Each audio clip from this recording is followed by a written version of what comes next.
नमस्कार, स्वागत है आप सभी का सी न्यूज भारत में और मैं हूं आपके साथ ज्योति श्रीवास्तव। वक्त हो चुका है यूपी बुलेटिन का। इस यूपी बुलेटिन में बात करेंगे बदायूं की, जहां वृद्धाश्रम बनवाने की योजना को लेकर प्रेस वार्ता का आयोजन किया गया। साथ ही बात करेंगे रामपुर की, जहां दुष्कर्म पीड़िता नर्स इंसाफ पाने को दर दर भटक रही है। ऐसी तमाम खबरों पर विस्तार से होगी चर्चा। खबर बदायूं से, जहां पुसगवा रोड स्थित विकलांग आश्रम तथा बगलामुखी जन सेवा ट्रस्ट द्वारा वृद्धाश्रम बनवाने की योजना को लेकर प्रेस वार्ता का आयोजन किया गया। प्रेस वार्ता के मुख्य अतिथि राष्ट्रीय परिवर्तन दल के राष्ट्रीय अध्यक्ष पूर्व सांसद डीपी यादव ने कहा कि मीडिया लोकतंत्र का चौथा स्तंभ है। पत्रकार समाज की दिक्कतों को सरकार तक पहुंचाने का काम करते हैं। अच्छी पत्रकारिता अच्छे समाज का निर्माण करती है। बगलामुखी जनसेवा ट्रस्ट वजीरगंज द्वारा वृद्धाश्रम बनाने के लिए जो पहल की है, उसमें सभी लोगों को, सभी वर्गों को आगे आना चाहिए। मुख्य अतिथि डीपी यादव का ट्रस्टी अध्यक्ष उनीश पाल सिंह ने फूलमाला पहनाकर, पगड़ी पहनाकर स्वागत किया। कार्यक्रम की अध्यक्षता प्रेम कमल वासुदेव ने की। संचालन आयरा जिला अध्यक्ष ठाकुर वेदपाल सिंह ने किया। पत्रकार सम्मान समारोह तथा प्रेस वार्ता के दौरान पूर्व सांसद डीपी यादव, प्रेम कमल वासुदेव, उनीश पाल सिंह, सुनीरा सिंह तथा बगलामुखी जनसेवा ट्रस्ट की टीम मौजूद रही। आज जो ये आश्रम का जो ये क्या मामला है, क्या है? आज जो प्रेस वार्ता करी गई है, इसके बारे में आप क्या कहना चाहेंगे? अच्छा, ये एक पत्रकार सम्मान समारोह, आप लोगों का आशीर्वाद, इसमें क्या एक वृद्धाश्रम हम खोलने जा रहे हैं, जिसमें हमारे 25 साथियों ने शपथ भी ली है। 10 रुपये सदस्य हिसाब से हम 25,000 मेंबर बनाएंगे। इसीलिए प्रेस वार्ता की है, आपके माध्यम से जनता तक हमारी आवाज़ पहुंच सके, इस सच्चाई ईमानदारी के लिए, इसके लिए हम प्रेस वार्ता की है। वृद्धाश्रम का जो शुल्क रखा गया है, सदस्यता का क्या शुल्क रखा गया है और कितने सदस्य बनाए जा रहे हैं? मात्र अपने 25,000 सदस्य बनाने का 3 माह के अंदर फैसला लिया गया है। 10 रुपये उसकी रजिस्ट्रेशन फीस रखी गई है। अपनी सुरक्षा से जो मदद देना चाहे वो अलग बात है। आपने जो टीमों को सदस्य ग्रहण कराई है, वो किस उपलक्ष्य में कराई, कैसे कराई है, क्या उनका लक्ष्य रहेगा? वो सदस्य गाँव में, देहात में, शहरों में जाकर सदस्य बनाएंगे, अपने ट्रस्ट की, अपने संस्थान की बात रखेंगे। उस बात पे जो लोग प्रभावित होंगे, जो समझेंगे, जो उनकी बात को स्वीकारेंगे, वो उनका साथ देंगे। इसीलिए हमने 25 साथी एक मिलकर हम बाहर निकलेंगे। एक मेंबर कितने सदस्य बनाएंगे, क्या उम्मीद रखी है आपने? एक मेंबर 1000 मेंबर बनाने का 3 माह के अंदर फैसला लिया गया है, जिसमें लगभग हम 400 मेंबर बना चुके हैं एक साथ ही। अब हमारे 600 मेंबर लगभग बाकी हैं। सम्मानित किया गया है, क्या संदेश देंगे?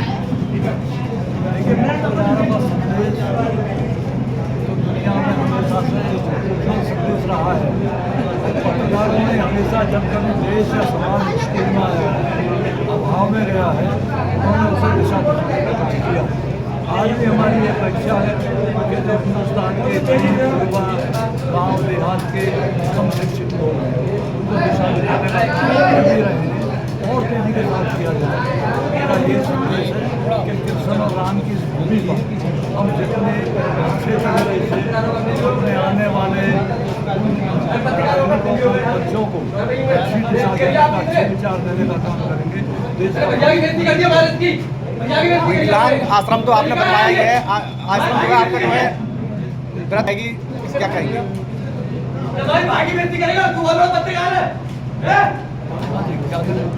आपके द्वारा वृद्धाश्रम तो चल ही रहा है, नहीं रखी गई है, अब वृद्धाश्रम की चलेगी, विकलांग की चल रही है, तो क्या क्षेत्रवासियों क्या संदेश देंगे, जिस तरीके से जुड़ाव करें? हम पूरे क्षेत्र से अपील करना चाहेंगे कि ऐसे लोगों को, ऐसे उनीश पाल जैसे साथियाँ, उन लोगों को गरीब संस्थाओं बनाने में अपना भरपूर सहयोग क्योंकि ऐसी संस्थाएँ उन अभाव में रह रहे जिसका ताकत रहने का काम आप आगे बढ़ाने का काम करेंगे, शिक्षित बनाने का काम करेंगे। ये समाज की अत्यंत जरूरी बात है कि समाज को स्वस्थ बनाने के लिए और दिशा देने के लिए ऐसे लोगों को सहयोग किया जाए। मंत्री, कोई समय था जिस समय डीपी यादव के नाम से अधिकारी कांपते थे, वो समय कब आएगा? देखिए, विचारों में ताकत होनी चाहिए और बेईमान लोगों का कभी मुकाबला नहीं करें। लेकिन अगर उनके विचारों में ताकत और सत्यता, ईमानदारी है, तो निश्चित रूप से एक ना एक विचार अपना रंग दिखाते हैं, अपनी ताकत। ठीक, धन्यवाद। बदायूं से सी न्यूज संवाददाता आकाश तोमर की रिपोर्ट। इटावा में भारतीय किसान यूनियन अराजनैतिक संगठन के 3 वर्ष पूरे होने पर बाबा महेंद्र सिंह टिकैत की पुण्यतिथि को सहयोग दिवस के रूप में मनाया। प्रदेश उपाध्यक्ष चौधरी राजेंद्र सिंह, संजेश कुमार, युवा जिलाध्यक्ष ने पुष्प चढ़ाकर श्रद्धांजलि दी। इसके बाद भंडारे का आयोजन किया गया। इसमें बड़ी संख्या में लोगों ने प्रसाद ग्रहण किया। युवा जिलाध्यक्ष संजेश कुमार ने कहा कि भारतीय किसान यूनियन अराजनैतिक गरीब किसानों की लड़ाई लड़ने का काम कर रही है। इस मौके पर वरिष्ठ मंडल उपाध्यक्ष सुशील कुमार, मंडल उपाध्यक्ष उपदेश यादव, जितेंद्र आदि सैकड़ों की संख्या में किसान मौजूद रहे। इटावा से सी न्यूज़ संवाददाता असित यादव की रिपोर्ट। खबर लखनऊ से, जहां मोहनलालगंज क्षेत्र में बिहार से दिल्ली जा रही स्लीपर बस में अचानक भीषण आग लग गई, जिसमें 5 यात्रियों की जिंदा जलकर दर्दनाक मौत हो गई। हादसे के वक्त बस में लगभग 60 यात्री सवार थे। ड्राइवर शीशा तोड़कर बस से कूदकर भाग गया। इस घटना की जानकारी के बाद महकमे में अफरा तफरी मची हुई है। मौके पर पुलिस के आला अधिकारी मौजूद हैं। रेस्क्यू जारी है। हादसे में 5 यात्रियों की जलकर मरने की खबर सामने आई है। मुख्यमंत्री ने मृतकों के शोक संतप्त परिजनों के प्रति संवेदना व्यक्त की है। घायलों को तत्काल अस्पताल पहुंचाकर जिला प्रशासन के अधिकारियों को उनके समुचित उपचार के लिए निर्देशित किया है। आधा दर्जन दमकल कर्मियों की कड़ी मशक्कत से भीषण आग पर काबू पाया गया। मोहनलालगंज और पीजीआई दोनों थानों की फोर्स मौके पर मौजूद। पुलिस ने मृत यात्रियों के शवों को बस से निकालकर एम्बुलेंस की मदद से पोस्टमार्टम के लिए भेजा है। आज सुबह थाना मोहनलालगंज पुलिस को यह सूचना मिली कि एक प्राइवेट स्लीपर बस जो कि बेगूसराय बिहार से दिल्ली जा रही थी, उसमें संभवतः शॉर्ट सर्किट करने से आग लग गई है। इसमें तत्काल ही स्थानीय पुलिस एवं फायर की गाड़ियां मौके पर पहुंच गई एवं लगभग 70 से ज़्यादा पैसेंजर्स को रेस्क्यू कर लिया गया और इसमें 5 पैसेंजर्स की दुखद मृत्यु हो गई। इसमें सभी मृतकों की शिनाख्त कर ली गई है। सभी बिहार के रहने वाले हैं। मौके पर बताया गया कि ड्राइवर और क्लीनर आग लगने के बाद तत्काल ही भाग गए थे। इसमें अग्रिम वैधानिक कार्रवाई करते हुए संख्या धाराओं में अभियोग पंजीकृत कर अग्रिम वैधानिक कार्रवाई की जा रही है। लखनऊ से सी न्यूज़ संवाददाता धीरज तिवारी की रिपोर्ट। खबर रामपुर से, दुष्कर्म पीड़िता नर्स इंसाफ पाने को दर दर भटक रही है। नर्स को शादी का झांसा देकर उसके साथ 5 साल तक शारीरिक संबंध बनाए गए, साथ ही उसका रुपया, स्कूटी आदि सब कुछ हड़प लिया। वहीं राजीनामे के नाम पर प्रधान पर 10,000 रुपए हड़पने का भी आरोप है। अब दुष्कर्म पीड़िता नर्स इंसाफ नहीं मिलने पर जलकर आत्महत्या की चेतावनी दे रही है। दरअसल पटवाई क्षेत्र निवासी युवती रामपुर के एक निजी अस्पताल में नर्स का काम करती है। उसकी जान पहचान क्षेत्र के लड़के से हो गई। लड़के ने कई बार नर्स को अपने घर परिवार से भी मिलवाया। सभी लोग शादी के लिए तैयार थे।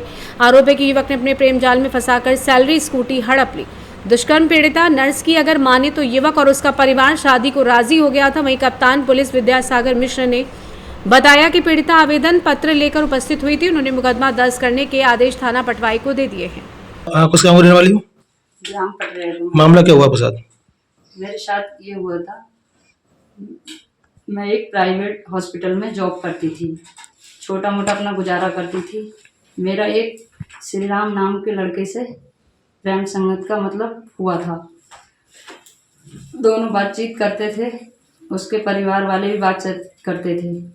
उसके बाद उसने फिर मुझे क्या कहते हैं शादी का झांसा देकर अपने घर लेके गया। मुझे घर ले जाने लगा, अपने परिवार वालों से मिलाया उसने मुझे।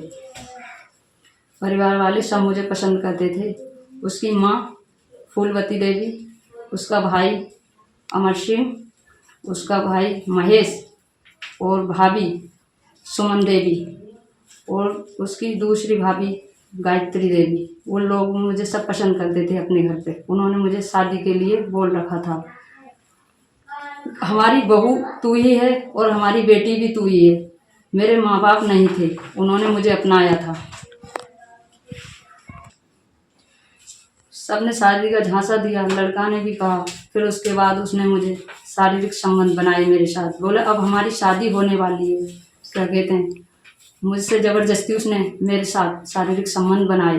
बोलने लगा अब तो शादी हो जाएगी, घर वालों को पता है, सबको पता है। उसने मेरी बिना मर्जी के ज़बरदस्ती करी और मैंने मना करा तो मुझे उसने डांटा डटा। फिर उसके बाद में मैंने कुछ दिन का टाइम लिया, मैंने फिर शादी के लिए बोला। मैंने कि अब शादी तो कर लो, मेरे परिवार में मेरे माँ बाप कोई नहीं है, अब मैं ऐसे अकेली कब तक भटकती रहूँगी इधर उधर। उन लोगों ने फिर मुझसे बोले, टाइम देने के बाद थोड़े दिन बोले हम शादी अब नहीं करेंगे। उन्होंने मुझे फ़ोन पे मना कर दिया, बोले हम शादी नहीं करेंगे, तू जो चाहे वो कर ले। हमने तेरे पैसे हड़पने थे 5 लाख 50,000 रुपये लिए थे। एक मेरी प्लेजर स्कूटी थी जो मैं हॉस्पिटल में जॉब करती थी, उन्होंने वो मुझसे ली थी। फिर मुझसे कहा कि हम शादी नहीं करेंगे, तेरी इज्जत जो हमने लूटनी थी वो हमने लूट ली, जो तेरे पैसे लेने हैं वो ले लिए हमने, जो चाहें वो कर ले। फिर मैंने जाके थाने में जब मुझे ये बात पता चला, मैंने थाना पटवाई में एक प्रार्थना पत्र दिया। कब दिया था प्रार्थना पत्र? प्रार्थना पत्र दिया था मैंने 8 तारीख में दिया था। 8 तारीख में प्रार्थना पत्र दिया था। उसके बाद में मेरे प्रार्थना पत्र पे लड़के को बुलवाया गया। लड़के को बुलवाने के बाद फिर मैंने 8 अप्रैल को 2025 को मैंने प्रार्थना पत्र दिया था थाने में। उसके बाद थाने वालों ने, सरोज मैडम दरोगा ने लड़के वालों को बुलवाया था और मुझे भी बुलवाया था। उसके बाद में उन्होंने राजीनामा लड़का आरोप लगाया कि 5 वर्ष तक उसके साथ दुष्कर्म करते रहे और शादी का झांसा देके अब शादी की बात कर रहे हैं, तुम कर रहे हो। देखिए, जो जैसा कि आपके द्वारा बताया जा रहा है, इस संबंध में कल मेरे पास कार्यालय में एक आवेदन पत्र आया था और पीड़िता उपस्थित हुई थी। प्रभारी निरीक्षक पटवाई को उचित धाराओं में अभियोग पंजीकृत कर निष्पक्ष रूप से विवेचना की जाने हेतु निर्देशित किया गया है। रामपुर से सी न्यूज संवाददाता राजू की रिपोर्ट। खबर सहारनपुर से, जहां वरिष्ठ पुलिस अधीक्षक के निर्देशन में चोरी, नकबजनी, लूट आदि आपराधिक घटनाओं की रोकथाम व अपराधियों की गिरफ्तारी हेतु लगातार सघन चेकिंग अभियान चलाया जा रहा है। इसी क्रम में थाना कुतुबशेर प्रभारी निरीक्षक एचएन सिंह के कुशल नेतृत्व में आज मुखबिर की सूचना पर पुलिस टीम द्वारा चेकिंग के दौरान चोरी की घटनाओं का सफल अनावरण करते हुए 2 शातिर नकबजन अभियुक्त गढ़ सद्दाम एवं वाजिद को गिरफ्तार किया गया है। थाना कुतुबशेर में पिछले कुछ महीनों में नकबजनी के 2 अभियोग जो है पंजीकृत किए गए थे, जिनमें से एक फरवरी महीने में किया गया था और एक मार्च महीने में किया गया था। इन अभियोगों के अनावरण के लिए श्रीमान वरिष्ठ पुलिस अधीक्षक महोदय सहारनपुर के निर्देशन में एक टीम गठित की गई थी और लगातार मैनुअल इंटेलिजेंस से, टेक्निकल इंटेलिजेंस से और दूसरे प्रयासों से उनको पकड़ने का पूरा प्रयास किया जा रहा था। इसी कड़ी में पुलिस को कल एक बड़ी सफलता प्राप्त हुई है, जिसमें पुलिस के मुखबिरों द्वारा यह सूचना प्राप्त हुई कि यह 2 नकबजन क्षेत्र से जा रहे हैं और समय रहते इनको पकड़ लिया जाए। संभवतः इनके पास जो ये नकबजनी में जो माल चोरी किया गया था वो इनके पास से मिल सकता है। इनको फिर पुलिस ने पकड़ा। इनमें से एक का नाम है सद्दाम पुत्र वजीरा, जो कि रामपुर मनिहारन का निवासी है। दूसरे का नाम है वाजिद पुत्र रोशन, जो कि थाना कुतुबशेर का ही निवासी है। इन दोनों के पास से पुलिस को सफेद और पीली धातु के आभूषण बरामद हुए हैं और जब इनसे विस्तृत में पूछताछ की गई तो इन्होंने ये स्वीकारा कि इन्होंने इन दोनों नकबजनी को इन दोनों लोगों ने ही अंजाम दिया था। इनके पास से करीब 8 तोला पीली धातु और करीब 1 किलो 200 ग्राम सफेद धातु बरामद हुई है। इनका मोटस ऑपरेंडी भी जो है काफी अलग टाइप का था। ये रात को व्यक्ति निकलते थे और अपने साथ इनके साथ कुछ ताले तोड़ने का सामान भी बरामद हुआ है, जैसे कि सरिया और इस टाइप की चीजें, जिससे कि ये ताला तोड़ते थे और उसके बाद चोरी करने के बाद ये अपना बैग में सामान डालकर उसी टाइम वेशभूषा भी अपनी बदल देते थे। इसलिए पहले भी जहाँ कैमरामैन की फोटोग्राफ्स आ रही थी तो उसमें अपना ये चेहरा ढके रहते थे, जैसे टोपी लगा ली, गले के ऊपर मफलर बांध लिया, जिससे कि इनकी पहचान जो है सीसीटीवी में अंकित ना हो सके। सर, क्या किसी को उन्होंने बेचा भी है? कुछ सामान इसमें से बताया जा रहा है कि कुछ सामान बेचने के लिए लोग जा रहे हैं, बेचा है, क्या पूरा किसको देते थे, क्या पूरा? सहारनपुर से सी न्यूज संवाददाता सलमान अली की रिपोर्ट। यूपी बुलेटिन में बस इतना ही। देश दुनिया की बाकी खबरों को जानने के लिए आप देखते रहिए सी न्यूज भारत।